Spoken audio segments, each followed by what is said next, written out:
का एक गांव हुआ करता था। उस गांव में ज्यादा लोग नहीं रहते थे। उस गांव में एक गर्भवती विधवा औरत रहती थी। उस औरत का नाम कमला था। कमला अपने घर में अकेली रहती थी। उसके पति की सारी जायदाद उसके नाम हो गई थी, पर सभी गांव वाले उस औरत को मनहूस औरत समझा करते थे और सभी उससे नफरत किया करते थे। एक बार कमला राशन की दुकान पर खाने का सामान खरीदने जाती है।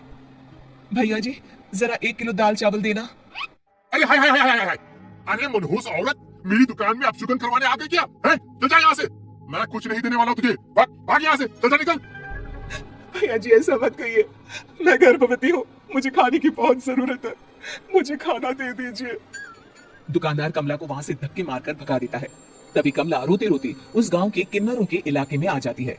गांव वाले किन्नरों को उसी इलाके में रखा करते थे, क्योंकि वो लोग किन्नरों को पसंद नहीं करते थे और उनके इलाके में रहने से मना करते थे। तो किन्नरों ने उसी गांव में अपना एक इलाका बना लिया था। जब किन्नर लोग देखते हैं कि एक गर्भवती महिला रोते रोते उनके इलाके में आ गई है, तो सारे किन्नर कमला के पास जाकर उसका हाल पूछने लगते हैं। क्या हुआ बहन? तुम्हारी गर्भवती अवस्था में इतनी बुरी हालत कैसे है? तुम रो क्यों रही हो? तुम डरो मत, हम तुम्हें कोई नुकसान नहीं पहुंचाएंगे। तुम शांत होकर सब बताओ कि हुआ क्या है। मैं कमला हूँ। मैं गांव के दूसरे इलाके से आई हूँ। 2 महीने पहले ही मेरे पति की मौत हुई है। मुझे गांव के लोग मनहूस मानते हैं, क्योंकि मैं विधवा हूँ और गर्भवती भी। वहाँ के लोग मुझे खाने के लिए कुछ बेचने के लिए भी तैयार नहीं, जिससे मेरा गुजारा नहीं हो रहा था। कोई बात नहीं कमला, हम तुम्हारा ख्याल रखेंगे। किन्नर लोग कमला को एक खाली घर में रहने के लिए जगह दे देते हैं और उसकी देखभाल भी करते हैं। कुछ ही महीने बाद कमला अपने बच्चे को जन्म देती है, पर अफसोस, कमला बच्चे को जन्म देते ही अपनी जान गंवा देती है। जब सब किन्नर बच्चे को देखते हैं तो बहुत खुश हो जाते हैं, क्योंकि वो बच्चा भी किन्नर ही था। कमला ने एक किन्नर बच्चे को जन्म दिया था। अब इस बच्चे की देखभाल कौन करेगा? हम तो इस बच्चे को गांव के दूसरे इलाके में भी नहीं भेज सकते। और तो क्या हुआ? इस बच्चे की माँ नहीं रही तो हम इसे पालेंगे। अब ये हमारे इलाके में रहेगा, हमारे साथ रहेगा। फिर वो किन्नर उस किन्नर बच्चे को गोद ले लेते हैं, उसका नामकरण कराते हैं। उस किन्नर बच्चे का नाम शक्ति रखा जाता है। देखते ही देखते शक्ति बड़ी होने लगती है। उसके रंग रूप बहुत सुंदर थे। वो बहुत सुंदर किन्नर दिखती है। एक दिन शक्ति एक किन्नर से पूछती है, माँ जी सुनिए ना, ये गांव के दूसरे इलाके में भी तो लोग रहते हैं, तो हम वहाँ क्यों नहीं जाते? हम उनसे अलग क्यों रहते हैं? शक्ति, क्योंकि वो लोग हमारे जैसे नहीं, वो लोग हमें पसंद नहीं करते, इसीलिए हम उनसे अलग रहते हैं। क्यों? वो हमें क्यों पसंद नहीं करते? मुझे एक बार उस इलाके में जाना है। मैं एक बार वहां जाकर घूम कर आऊं। शक्ति, खबरदार, जो तू उस इलाके में कभी भी गई तो अपनी जान नहीं गंवाना चाहती तो उस इलाके में कभी कदम भी नहीं रखेगी, समझी? इतना कहकर वो किन्नर वहां से चली जाती है। शक्ति उस किन्नर की बात सुनकर बहुत रोती है। माँ जी, ऐसा कैसे कह सकती है? उन्होंने इतनी सी बात के लिए मुझे इतना डांटा। अब तो मैं उस इलाके में जरूर जाऊंगी। फिर एक दिन शक्ति गांव के दूसरे इलाके में चुपके से जाती है। ये लोग तो हमारे जैसे ही इंसान हैं, तो ये हमसे नफरत क्यों करते हैं? जब शक्ति उस इलाके में पहुंचती है तो गांव के सारे आदमी उसके रूप से मोहित हो जाते हैं। वो लोग ये अंदाजा नहीं लगा पाते कि वो किन्नर है। शक्ति की सुंदरता देखकर सारे गांव वाले उसकी तारीफ करने लगते हैं। तभी गांव का चक्कर लगाने गांव के जमींदार का बेटा हर्ष वहां पहुंचता है। हर्ष भी दिखने में बहुत सुंदर होता है। जब हर्ष ने शक्ति को देखा तो वो भी उससे मोहित हो गया, और जब शक्ति की नजर हर्ष पर पड़ी तो वो हर्ष को देखकर मोहित हो गई। आपको पहले कभी इस गांव में देखा नहीं। इस गांव में आप नए हैं क्या? जी नहीं, वो मैं बस। तभी शक्ति बोलते बोलते रुक जाती है और मन में सोचने लगती है, अगर मैंने इनको बता दिया कि मैं दूसरे इलाके से आई हूँ तो वो समझ जाएंगे कि मैं किन्नर हूँ, इसलिए मुझे इनसे झूठ ही बोलना पड़ेगा। शक्ति हर्ष को कहती है, जी हाँ, मैं इस गांव में नई आई हूँ, यहाँ अकेली रहती हूँ। वैसे आप कौन है? आप भी इसी गांव में रहते हैं?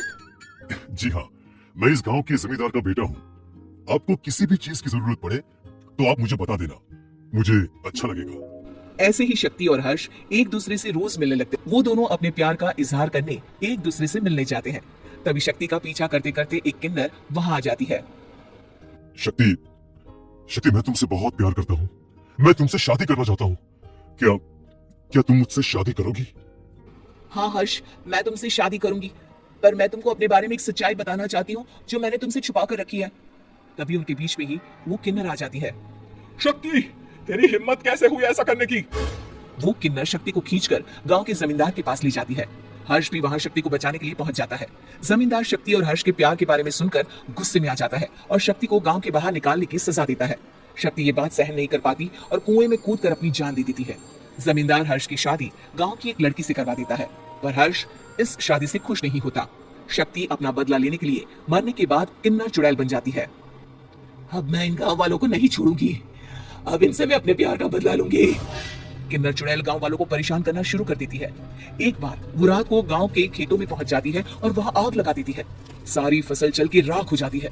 जब एक आदमी रात को उठकर देखता है कि खेत में आग लग गई है तो वो वहां पहुंच जाता है। वो देखता है कि खेतों के बीचों बीच एक किन्नर चुड़ैल खड़ी है और वहां खड़ी होकर ताली बजा रही है। गांव वाला किन्नर चुड़ैल को देखकर बेहोश हो जाता है। जब सुबह उस आदमी को होश आता है तो वो सीधा जमींदार के पास जाता है। अरे जमींदार साहब, अरे वो किन्नर चुड़ैल ने मेरी सारी फसल चला दी। अब मैं क्या करूंगा, क्या होगा मेरा? जमींदार चुड़ैल किन्नर का नाम सुनते ही सब कुछ समझ जाता है। अब वो बहुत डर जाता है। उसी रात को जब जमींदार डर के मारे अपने कमरे में सो नहीं पाता, तभी वहां अचानक से किन्नर चुड़ैल आ जाती है। किन्नर चुड़ैल जोर जोर से जमींदार के आगे खड़ी होकर हंसने लगती है और ताली बजाने लगती है। जमींदार उस डरावनी किन्नर चुड़ैल को देखकर बहुत डर जाता है।